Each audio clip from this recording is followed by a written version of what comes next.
এক মাস রোজার পর অবশেষে এলো খুশির ঈদ। আর গোটা রাজ্যের সাথে উত্তর ত্রিপুরা জেলা ধর্মনগর মহকুমার কদমতলা ব্লকাদের ফুলবাড়ি গ্রামের বড় মসজিদ এলাকায় পালিত হলো পবিত্র ঈদ উল ফিতরের নামাজ।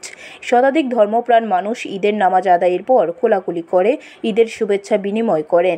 লোক সমাগমকে কেন্দ্র করে ঈদগাহর পাশে বসে মেলাও। দীর্ঘ এক মাস রমজানের রোজার পর অনুষ্ঠিত হয় পবিত্র ঈদ উল ফিতর। এতে খুশির আনন্দ বয়ে আসে সমস্ত মুসলিম জাতির কাছে। আর এই খুশির দিনে সবাই আনন্দ বিনিময় করে।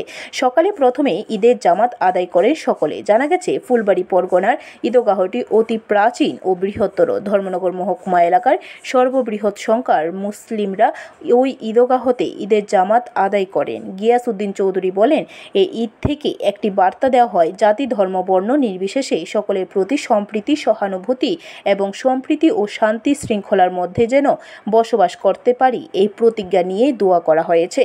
ভারত ও ত্রিপুরার কল্যাণ, সার্বভৌমত্ব, ধর্মনিরপেক্ষতা ও গণতন্ত্র বজায় থাকুক, এই বার্তায় তুলে ধরা হয় এই দিনের জামাত থেকে।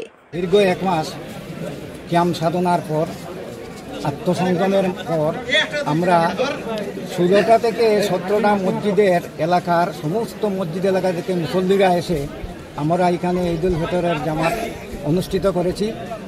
এবং এখানে প্রায় এই ধর্মনগর সাব ডিভিশনের প্রায় দ্বিতীয় বৃহত্তর জামাত বলা হয় এটাকে। আমরা এখনো পর্যন্ত গত বছরও হয়েছে, আমরা এই ধরনের দ্বিতীয় বৃহত্তর জামাত এখানে অনুষ্ঠিত হয়।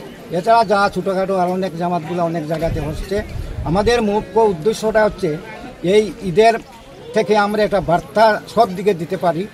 আমরা এই ঈদ থেকে আমরা সমস্ত জাতি ধর্ম বর্ণ নির্বিশেষে সকলের প্রতি সম্পৃক্তি এবং সকলের প্রতি সহানুভূতি, একে অন্যের প্রতি আমরা যাহাতে সম্পৃক্তির মধ্যে বসবাস করতে পারি এবং শান্তির শৃঙ্খলার মধ্যে বসবাস করতে পারি, এই প্রতিজ্ঞা নিয়ে আজকে আমাদের এখানে উলামায়ে কেরামরা এখানে মোনাজাত করেছেন, দোয়া করেছেন ভারতের কল্যাণের জন্য, ত্রিপুরা কল্যাণের জন্য, ভারতের স্বাধীনতা, ভারতের সার্বভৌমতা, গণতন্ত্র, এইসব থেকে আমরা যাহাতে সুন্দরভাবে ভারতবর্ষ একটা প্রগতির পথে যায় এবং মানুষ জাতের কল্যাণ হয়, সেই ব্যাপারে আজকে এখানে দোয়া করা হচ্ছে।